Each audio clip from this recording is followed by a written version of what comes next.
Hai, Assalamualaikum warahmatullahi wabarakatuh dan salam sejahtera. Welcome back to my channel. Thank you very much masih lagi sudi view video-video aku di dalam YouTube channel ni, dan terima kasih sok sudi subscribe. Yang mudah saya tekan butang merah dekat bawah tu, dan jangan lupa tekan juga butang notification supaya anda tidak ketinggalan aku punya video dekat dalam my YouTube channel ni. Hari ni tak ada jam-jam terus begitu topik dan seterusnya. Saya just nak berbual santai dengan anda. Tidak ada scripted, okay? No script dekat tangan saya sekarang. Dan saya just nak anda dengar saya membebel. Sebab petang-petang macam ni biasa dengar orang-orang membebel ni, dekat rumah pun dah puas dengan membebel. So, hari ni saya nak beratkan kepala otak anda dengan bebelan-bebelan saya. So saya harap anda boleh stay dalam video ini daripada awal sampai akhir supaya kita boleh dapat info ataupun tidak salah faham dengan apa yang saya nyatakan lah. Yang baik itu datang daripada Allah, yang buruk itu datang daripada kelemahan diri saya sendiri. Okay, so seperti mana yang kita sedia maklum, semalam okay, kita dah dengar pengumuman daripada Perdana Menteri Malaysia Tan Sri Muhyiddin Yassin yang menyatakan bahawa PKP, Perintah Kawalan Pergerakan, dilanjutkan sehingga 14 April 2020. So sepanjang tempoh tersebut, bila saya menerima berita petang hari semalam, menyatakan bahawa statement itu dikeluarkan oleh Tan Sri Muhyiddin Yassin sendiri, saya sebenarnya tidak terlalu terkejut. Seperti mana ada beberapa kelompok yang sangat-sangat terkejut dengan situasi tersebut. Apa dilanjutkan sehingga 14 April, tapi sebenarnya untuk diri saya sendiri, I already prepare my mind, my mental untuk bersedia bahawa PKP ini akan dilanjutkan. Kenapa saya kata seperti itu? Sebab beberapa hari sebelum Tan Sri Muhyiddin Yassin menyebut tentang isu-isu seperti ini, ada beberapa statement yang saya rasa yang beliau nyatakan yang memberatkan insting saya yang menyatakan PKP ini akan dilanjutkan. Yang pertama adalah KWSP dapat dikeluarkan dalam tempoh 1 tahun. Ada pengecualian pembayaran loan daripada Bank Negara Malaysia. Bila pengumuman itu, terutama yang KWSP lah, bila pengumuman itu dibuat oleh Tan Sri Muhyiddin Yassin, ada ramai yang happy sebenarnya. Cuma dalam keadaan seperti itu, saya bukan tidak gembira. Saya pun ada KWSP sebab saya bekerja dalam sektor swasta. So bila benda itu diumumkan, hati saya tidak sedap.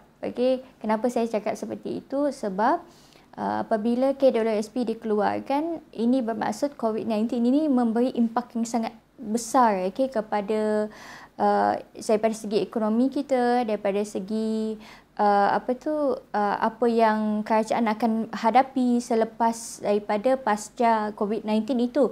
Bukan hanya dalam tempoh beberapa bulan, ia akan memberi sampai bertahun lamanya sebab impak dia memang sangat luas. Pada ketika itu, bila masa KWSP diumumkan ni, banyaklah parti-parti politik, terutamanya pada pihak pembangkang lah, saya perhatikan mengeluarkan statement-statement yang tidak bertanggungjawab, yang menyatakan bahawa ingatkan kerajaan nak bagi duit, everything. Ini bukan masa untuk berpolitik sebenarnya. Negara kita sedang berhadapan dengan krisis, dan semua perlu ada kerjasama, tak kisahlah daripada parti politik mana. Sebab pesakit-pesakit yang 1,000 dekat 2,000 orang sekarang, bukan kalau kita tanya mereka ini ada fahaman politik yang berbeza. Dia tak mengira parti politik pun. Dan ada orang yang bermain dengan isu agama, ada orang yang bermain dengan isu kaum ketika ini, dan saya rasa statement-statement yang dikeluarkan itu tidak bertanggungjawab. So di kalangan kita ini kena ada kerjasama untuk berhadapan dengan dugaan dan ujian yang besar. Ini bukan hanya untuk dekat Malaysia tapi ke seluruh dunia. So kalau kita memandang daripada perspektif ini, bila saya keluarkan isu berkenaan dengan KWSP, semua orang happy bila dapat keluar 500 adalah yang beberapa orang yang salah faham dengan statement yang saya bagi. Mungkin kesilapan diri saya sendiri juga bila saya tidak jelaskan secara terperinci kenapa saya nyatakan seperti itu. Okey, adalah statement yang saya cakap semua orang happy tapi saya rasa tidak sedap hati. Dan adalah yang menyatakan bahawa you senanglah, you bekerja, dapat hujung bulan dapat gaji, tapi kami yang berniaga, kami yang tidak bekerja sendiri ini akan dapat rasa impak dia daripada hal tersebut, dan KWSP dapat membantu sebenarnya. Ya, saya akui benda itu, dan saya tak boleh cakap saya tidak gembira tentang dapat pengeluaran KWSP itu, tetapi pada ketika itu belum diumumkan PKP ini dilanjutkan, saya nyatakan apabila KWSP dapat dikeluarkan dan beberapa elemen lain yang dinyatakan oleh kerajaan pada ketika itu, saya pasti dan ada 90% dalam jiwa saya menyatakan PKP ini akan dilanjutkan. Itu ya sebenarnya yang saya nak sampaikan dalam statement saya itu, dan bila saya explain, ramai yang faham dengan apa yang saya cuba sampaikan. Tetapi harapan saya pada ketika itu adalah untuk semua individu bersedia dengan pengumuman ini.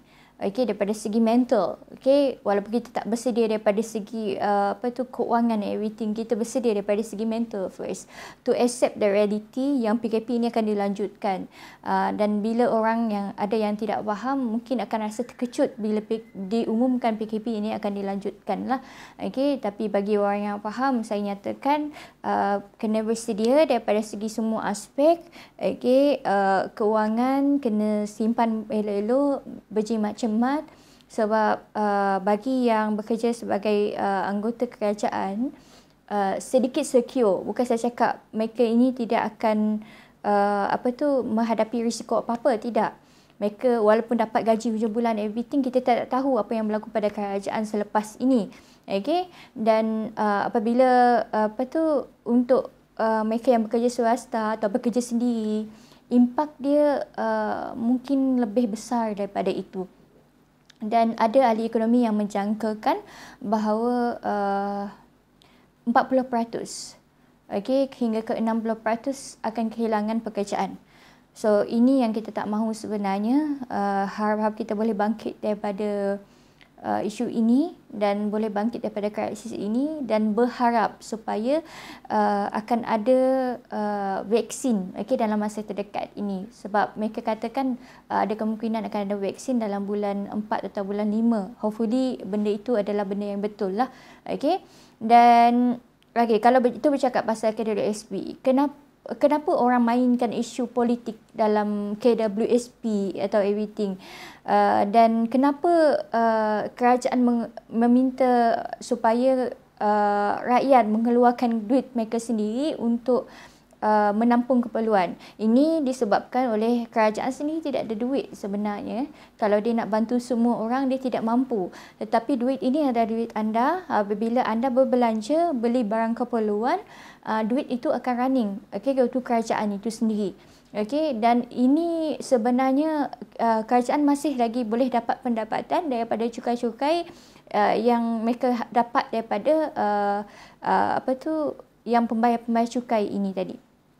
So bila kita membeli barang menggunakan duit yang kita ada sendiri, ini duit kita, KWSP ada duit kita, tetapi kerajaan dan tolong simpankan. So bila RM500 ini dikeluarkan dan RM500 ini dibelanjakan, kita gunakan untuk membeli barangan and everything, so duit itu akan running. So kerajaan yang dalam keadaan kita boleh jadi muflis kalau kita dalam sifat yang sama kita nak membantu. Ingat negara Malaysia bukan negara yang maju atau kaya-kaya, tidak. Kita negara yang membangun dan kita tidak ada banyak sumber dan duit kita terhad. Jadi jangan mengharap kerajaan akan dapat bagi bantuan pada semua orang, dan kalau dia bagi bantuan dan alhamdulillah dia bagi kepada mereka yang benar-benar memerlukan. Itu yang kita nak fokus pada masa sekarang. Yang paling penting adalah makanan ada atas meja, seperti mana yang PM katakan, untuk preparekan makanan ada atas meja supaya anda boleh makan, tidak ada yang kebulur, tidak ada yang sampai tak boleh makan. dan itu yang kita nak fokus. Jadi kalau kita berbincang pasal COVID-19 dan PKP dilanjutkan sehingga ke 14 April, adakah 14 April itu merupakan tarikh akhir kepada tempoh PKP? Saya doakan moga ia merupakan tarikh yang paling last lah untuk PKP itu sendiri. Tetapi berat dalam hati saya kena berlaku jujur dengan apa yang saya rasa. Kalau apa yang tempoh PKP ini sama ada dilanjutkan ataupun tidak, kita kena fokus pada 2 minggu sebelum ini apa yang dibuat. Kalau kita masih ingat kalau kita putar balik masa, tengok pada 18 hari bulan pada masa awal PKP itu diumumkan, ramai orang berpusu-pusu balik kampung dan ramai orang yang berkumpul dekat dekat bus station everything, terutamanya pelajar daripada IPTA, IPTS. Kemudian kita lihat ramai orang yang berkumpul dekat balai polis untuk minta surat kebenaran bergerak ataupun keluar daerah. Dan saya tak salahkan kerajaan dalam keadaan ini sebab we are human, kita buat silap, kita buat salah, kita tak perfect. Mungkin apabila mereka buat pengumuman seperti itu, the way picture mereka tengok, apa yang mereka lihat tidak secara menyeluruh, dan tak boleh juga disalahkan. Mereka baru naik jadi kerajaan dan tiba-tiba krisis ini berlaku, dan mungkin ada di kalangan menteri-menteri yang mungkin kurang pengalaman dalam mentadbir kerajaan, dalam mentadbir mereka punya kementerian, tak boleh disalahkan tetapi mereka work on it. Yang itu yang paling penting sekali, dan mereka tidak berfikir bahawa pelajar IPTA, IPTS ini pada hadnya sepatutnya lah mereka seharusnya ditahan supaya tidak pulang ke kampung, dan biar mereka stay dekat hostel. Yang duduk dekat hostel ni stay dekat hostel saja. Kalau yang duduk rumah sewa, stay dekat rumah sewa saja. Saya tahu beban tampungan daripada segi sewa everything tu memang berat, kecuali kalau mereka ini memang ngam-ngam betul cuti. So ada IPTA yang memang ngam-ngam betul cuti. So kalau yang IPTA yang tak ada ngam betul cuti, memang masih dalam tempoh pembelajaran, biarkan mereka stay dekat hostel. Dan ini untuk mengelakkan apa sebenarnya sebab COVID-19 ini lebih berisiko untuk mereka yang berusia. Seperti mana kita sedia maklum, dekat kampung ni ramai orang tua, ramai orang-orang yang 60 tahun ke atas, 70 tahun ke atas, dan mereka ini merupakan golongan yang berisiko. Bukan saya cakap tak ada risiko pada orang muda, sebab ada juga orang muda dijangkiti, tetapi peluang mereka untuk pulih itu lebih besar berbanding dengan mereka yang lebih tua ataupun daripada kalangan kanak-kanak, dan mereka yang mempunyai imunisasi badan yang lemah. Misalnya kata mereka ada penyakit kronik sebelum ini, penyakit jantung, paru, everything, ataupun mereka yang berhadapan dengan kanser. Sangat-sangat berisiko untuk mereka, dan kalau golongan muda ini mereka tidak dijangkiti tetapi menjadi pembawa, sebab ada di kalangan mereka yang tidak ada simptom, tidak ada batuk everything, tetapi menjadi pembawa kepada, tapi positif menjadi pembawa dan mungkin boleh menjangkiti mereka yang orang tua dekat kampung. Dan kalau kita tengok pada ketika ini 18 hari bulan itu, ramai orang panic buyer. Ramai gila yang berkumpul dekat shopping mall, beli barang macam orang nak pergi berperang. Sedangkan kita baru di awal-awal PKP, tapi kita tak boleh nak salahkan semua pihak sebab ini pertama kali berlaku dekat dalam Malaysia, dan pertama kali saya rasa berlaku dekat dunia, krisis seperti ini yang melibatkan 100 lebih buah negara. So kita faham, orang semua risau, orang semua takut kalau kedai-kedai atau kedai runcit yang menjual alatan-alatan atau barang-barang keperluan harian akan ditutup atau lockdown, completely lockdown. Kita bukan lockdown, kita perintah kawalan pergerakan, tapi umpamanya seperti itu. So kalau kita fokus dekat sini, katakan 14 April ini, kenapa saya kata saya tak pasti sama ada dia dilanjutkan ataupun tidak. Ia bergantung kepada jumlah peningkatan COVID-19 itu sendiri, dan kalaupun dia dilanjutkan, ia adalah untuk kebaikan kita bersama. Dan please semua bersabar, stay dekat rumah, jangan bergerak pergi mana-mana, jangan degil. Kita tak mahu apa yang berlaku dekat Itali, berlaku dekat tempat-tempat seperti ini, berlaku dekat Malaysia, sebab kita tidak ada kemampuan itu. We don't have that what we call that, kita tak ada kemampuan untuk menampung jumlah pesakit yang terlalu ramai. Kalau dekat Itali sekarang mereka dah surrender, tak dapat nak bendung lagi, dan ada pesakit yang sampai menunggu dekat luar hospital, menunggu untuk dirawat, tidak dapat dirawat. Okay, they already totally give up on that thing. Dan kita tak nak Malaysia berhadapan dengan situasi itu. Kalau tak nak berlaku seperti itu, so please stay at home. Jangan bergerak, jangan gatal-gatal nak pergi mana-mana tempat. Duduk je dekat rumah, okay? I hope kita sama-sama bersabar dan tabah berhadapan dengan ujian Allah ini. Ingat, setiap benda yang berlaku yang Allah aturkan, sentiasa ada hikmah yang terbaik. Dan hikmah yang terbaik itu adalah pada orang-orang yang bersabar dan menerima keadaan ini dengan redha, berusaha untuk lapangkan masa anda, rancang aktiviti yang baik, berfaedah, bermanfaat, cari ilmu, banyakkan membaca. Bagi mereka yang beragama Islam, laksanakan ibadah yang kita susah nak buat sebelum ini sebab sibuk dengan pekerjaan dunia. Dan bagi mereka yang bukan beragama Islam, buat amalan-amalan yang kita tak biasa buat, yang anda tidak biasa buat sebelum ini. Dan sama-sama kita jaga kita. Okay, thank you very much for watching and have a good day. Assalamualaikum warahmatullahi wabarakatuh dan salam sejahtera. Bye-bye.